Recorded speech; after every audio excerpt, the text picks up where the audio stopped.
राजाराम और उसके साथियों पर सोमवार की सुबह 10 से 15 की तादाद में आए कथित गौरक्षकों ने हमला कर दिया, जिससे राजाराम की मौत हो गई और उसके 2 साथी घायल हो गए। पुलिस को एक गौ हत्या की कॉल मिली थी, लेकिन जब तक पुलिस वहां पहुंचती, गौरक्षक राजाराम को लहूलुहान करके वहां से भाग चुके थे। पुलिस अब मामले की जांच कर रही है। ज्यादा जानकारी दे रहे हैं हमारे सहयोगी मुकेश सिंह सेंगर। दिल्ली के छावला इलाके में कुछ कथित गौरक्षकों ने मिलकर गौ हत्या के शक में एक केयर टेकर की पीट कर हत्या कर दी। मैं वहीं पर हूं जहां पर इस पूरी वारदात को अंजाम दिया गया।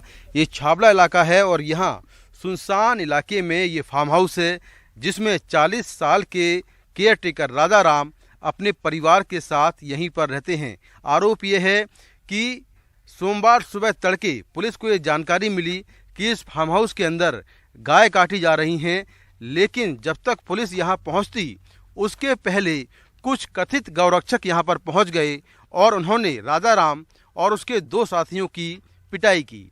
उसके बाद जब पुलिस पहुंची तो सभी गौरक्षक यहां से भाग गए, लेकिन पुलिस तीनों घायलों को लेकर अस्पताल गई और पुलिस के मुताबिक अस्पताल में इलाज के बाद राजाराम को और उसके साथियों को छुट्टी दे दी गई। इसके बाद राजाराम को थाने लाया गया। राजाराम से थाने पर पूछताछ चल रही थी। उसी दौरान उसकी तबीयत बिगड़ी, उसको पुलिस अस्पताल ले गई, जहां पर उसकी मौत हो गई। इस मामले में जो राजाराम के 2 सहयोगी हैं वो घायल हैं। तो पुलिस ने इस मामले में 2 केस दर्ज किए हैं। पहला जो केस है वो गाय काटने का है, जबकि दूसरा जो केस है वो राजाराम की हत्या यानी 302 का है। आरोप यह है कि 10 से 15 लोगों ने मिलकर राजाराम और उसके साथियों को इतना पीटा कि राजाराम की मौत हो गई।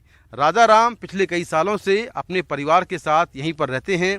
उनकी पत्नी है और उसके अलावा उनके बच्चे भी यहीं पर रहते हैं। उनकी पत्नी का ये कहना है कि राजाराम पर जो आरोप लगाए गए हैं, यानी कि गौ हत्या के आरोप, गाय काटने के आरोप, वो सभी आरोप निराधार हैं। इस तरह की कोई भी यहाँ पर घटना नहीं हुई थी। तो कुल मिलाकर अभी पुलिस इस पूरे मामले की जांच कर रही है। जो लोग हत्या करने में शामिल हैं उनमें से अभी तक कोई भी गिरफ्तार नहीं हुआ है। अभी पुलिस उनकी तलाश कर रही है। तो यहाँ पर कौन लोग आए थे और कितने लोग थे ये अभी तक साफ नहीं है, लेकिन जो राजाराम के साथी हैं उनके मुताबिक 10 से 15 लोग आए थे, जिन्होंने राजाराम और उसके दोनों साथियों की पिटाई की, जिसमें राजाराम की मौत हो गई। तो ये काफ़ी सुनसान सा इलाका है और आप अगर फार्म हाउस देखें तो यहाँ पर एक पुरानी सी इमारत बनी है और बड़ी संख्या में ये पेड़ खड़े हुए हैं, आसपास खेत हैं, एकदम सुनसान इलाका है। तो यहाँ पर क्या कुछ हो रहा था इसकी जांच तो पुलिस करेगी, लेकिन जिस तरह से गौरक्षकों ने मिलकर राजाराम की पीट कर हत्या की है, उसको लेकर कई तरह के सवाल खड़े हो रहे हैं। और फिलहाल पुलिस ने केस तो दर्ज कर लिया है, लेकिन अब तक इसमें कोई भी आरोपी गिरफ्तार नहीं हुआ है।